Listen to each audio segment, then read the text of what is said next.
चलिए बात करते हैं किसान की मौत पर हो रही सियासत की। श्योपुर से खबर जहां पे किसान की आत्महत्या का मामला देखिए कैसे गर्माता जा रहा है। 12 घंटे बाद परिजनों ने खत्म किया प्रदर्शन और शव को अंतिम संस्कार के लिए माने हैं परिजन। कलेक्टर ने परिजनों को 2 लाख का चेक दिया है। कलेक्टर के आश्वासन के बाद से माने हैं परिजन। राज्य सरकार को प्रस्ताव भेजने का आश्वासन दिया है। 15 लाख की आर्थिक सहायता का प्रस्ताव, मृतक की बेटी को संविदा नौकरी का भी प्रस्ताव भेजा है। बिजली बिल और केसीसी कर्ज माफ करने का भी आश्वासन दिया है, क्योंकि देखिए 12 घंटे हो चुके थे, परिजनों का प्रदर्शन लगातार जारी था। जब कलेक्टर मौके पर पहुंचे और कई अधिकारी पहुंचे, तमाम अधिकारियों ने प्रदर्शनकारियों को समझाया, पीड़ित परिजनों को, तब जाकर ये मामला शांत हुआ है। 12 घंटे के बाद से परिजनों का ये प्रदर्शन खत्म हुआ है। अब शव को अंतिम संस्कार करने के लिए माने हैं परिजन और कलेक्टर ने परिजनों को 2 लाख का चेक दिया है। फिलहाल इन दोनों तस्वीरें हम आपको दिखा रहे हैं। मुआवजे की मांग को लेकर देखिए किस तरीके से यहाँ पे बड़ी संख्या में प्रदर्शन कर रहे थे। पीड़ित परिजनों के साथ काफी लोग भी पहुंचे थे और जब ये मामला गर्माता जा रहा था, क्योंकि 12 घंटे हो चुके थे, प्रशासन ने समझाया, तब जाकर यहां पर पीड़ित परिजन माने हैं और मौके पर कलेक्टर ने परिजनों को 2 लाख का चेक दिया। कलेक्टर के आश्वासन के बाद से परिजन राज्य सरकार को प्रस्ताव भेजने का यहां पे आश्वासन दिया है।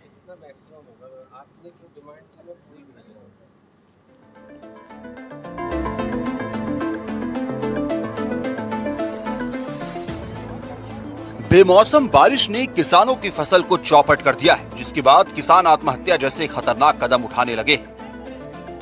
ऐसा ही एक मामला श्योपुर जिले से सामने आया। बेमौसम बारिश से फसल बर्बाद होने के कारण किसान कैलाश मीणा ने फांसी लगाकर आत्महत्या कर ली।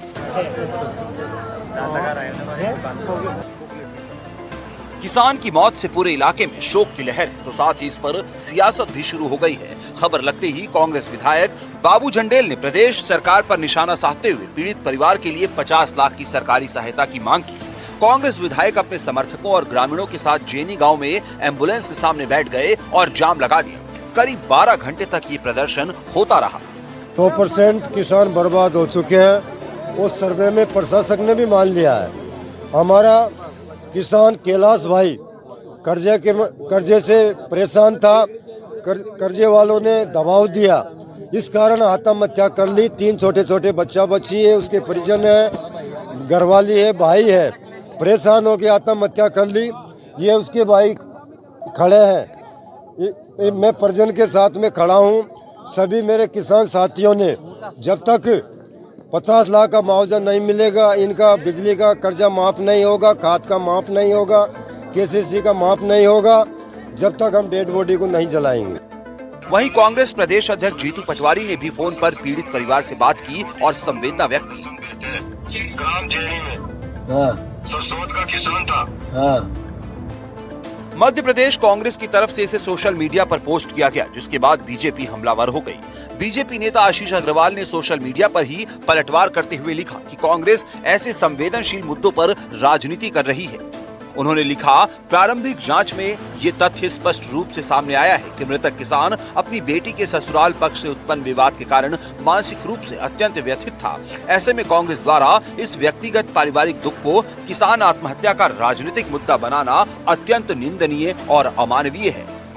बीजेपी ने भी मुख्यमंत्री से जिले को आपदाग्रस्त घोषित करने की मांग की। विजयपुर से विधायक मुकेश मल्होत्रा ने इसे लेकर मुख्यमंत्री, मुख्य सचिव और कलेक्टर को खत लिखा।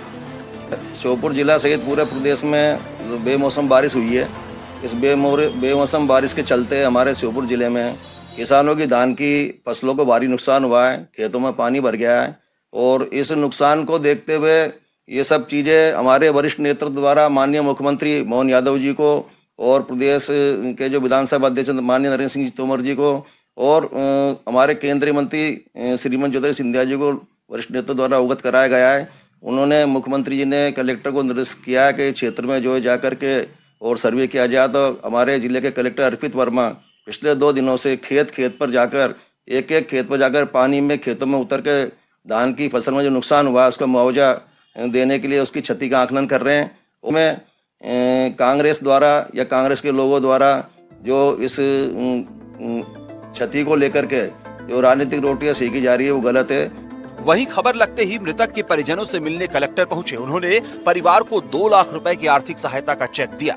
इसके साथ ही बिजली का बिल और केसीसी का कर्ज भी माफ करने का आश्वासन दिया, जिसके बाद परिजन धरना खत्म कर शव का अंतिम संस्कार करने को राजी हुए। ये जो कैलाश भाई जो मरा है, ये कैलाश भाई नहीं मरा है, ये पूरे किसान मरे हैं। ये आपकी मानवता देख के आज मेरा मन गुस्सा हुआ है। आज पूरा क्षेत्र चपेट में है, मुसीबत में है, चौपट खेती हो गई है। ये लड़ाई पूरे क्षेत्र की मुआवजा की मैं और लड़ूंगा।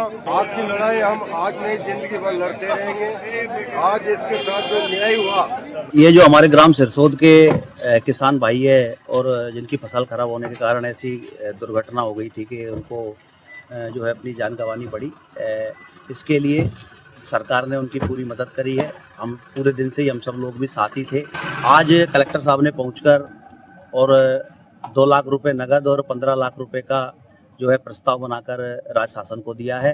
केसीसी माफ और बिजली का बिल माफ, साथ ही एक संविदा की नौकरी बेटी के लिए जो है सरकार ने उनको दी है।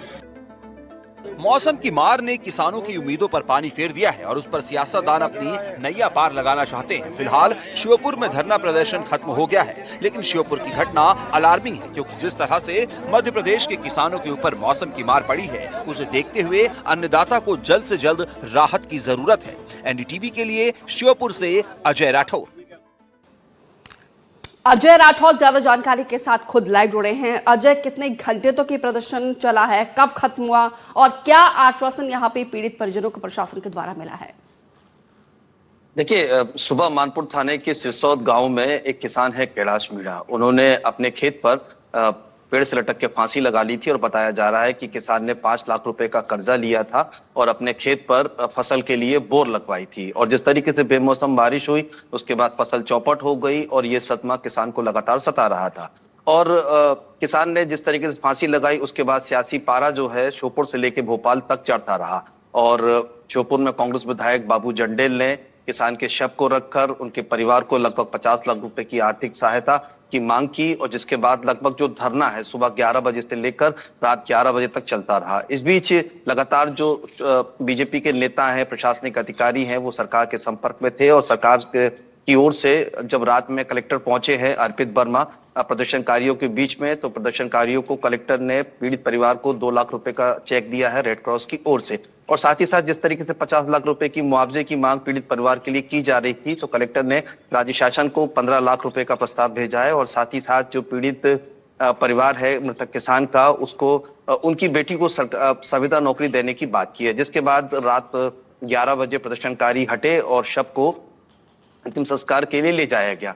तो वहीं पूरे मामले में सियासत तेज थी और जिसके बाद पूरे मामले में खुद सरकार संगीन हुई। और जिस तरीके से कांग्रेस विधायक है वो लगातार कह रहे हैं कि ये जो किसान है कैलाश मीणा, उसने आत्महत्या नहीं की है, बल्कि ये वो हर किसान है जो बेमौसम बारिश के तले मर गया है। ऐसे में जो सरकार है उसने कलेक्टर जो अर्पित वर्मा है उनको सरकारी सर्वे के आकलन के आदेश दिए। तो वहीं लगभग 2-3 दिनों से पूरा प्रशासन, कलेक्टर अर्पित वर्मा खुद 140 अधिकारी गांव-गांव घूमकर किसानों की फसलों का सर्वे कर रहे हैं।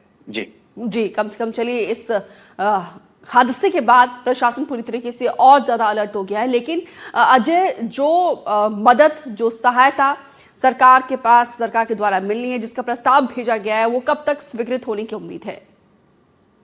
देखिए, कलेक्टर ने अपना काम कर दिया है। कलेक्टर ने राज्य शासन को भेज दिया है और अब पूरे मामले में सरकार को निर्णय लेना है। आखिर कब तक जो पीड़ित किसान के परिवार हैं उन्हें जो 15 लाख रुपए हैं वो दिए जाएंगे और साथ ही साथ संविदा नौकरी उनकी बेटी को दी जाएगी। दूसरी बात यहाँ निकल के सामने आई है कि किसान अपनी बेटी को लेकर भी चिंतित था, क्योंकि बेटी के ससुराल में लगातार उनका विवाद चल रहा था। और जो मानपुर थाने में रिपोर्ट लिखाई गई है, जैसी हमें जानकारी मिली है, उसमें ये तथ्य सामने आए हैं कि लगभग जो फांसी है, पीड़ित किसान जो है बेटी को लेकर बहुत चिंतित था और इस वजह से भी शायद उसने फांसी लगाई है। हालांकि ये जांच का विषय है, जांच में सामने आ जाएगा, लेकिन जो वजह है वो फसल और पारिवारिक कारणों के चलते बताई जा रही है। तो अब देखना है कि जो सरकार है वो पीड़ित किसान के परिवार को कब तक सरकारी सहायता के तौर पर मदद देती है। जी, और ये जो सहायता मिल रही है और जो 2 लाख रुपए का चेक दिया गया है, अब पीड़ित परिजनों का क्या कहना है? क्या वो संतुष्ट है जो मदद सरकार के द्वारा, प्रशासन के द्वारा मिली है उनको? देखिए, पीड़ित परिवार के लिए 2 लाख रुपए काफी है। जिस तरीके से किसान की माली हालत खराब है, कर्जे से दबा हुआ था किसान परिवार, तो किसान के जो परिवार है, हालांकि उनसे हमारी बात नहीं हुई, लेकिन जो किसान के परिवार है जिन्होंने कलेक्टर से बात की है, उन्होंने बताया है कि सरकार ने जो मदद दी है वो बिल्कुल ठीक है, क्योंकि ऐसे में अब वो चले गए हैं और 2 लाख रुपए की जो सहायता आएगी उससे उनका कर्जा पटा दिया जाएगा। तो कहीं ना कहीं ये जो कलेक्टर की ओर से राहत दी गई है वो बिल्कुल मदद के तौर पे देखी जा सकती है। जी बहुत बहुत शुक्रिया जो राठौर विस्तार से जानकारी देने के लिए।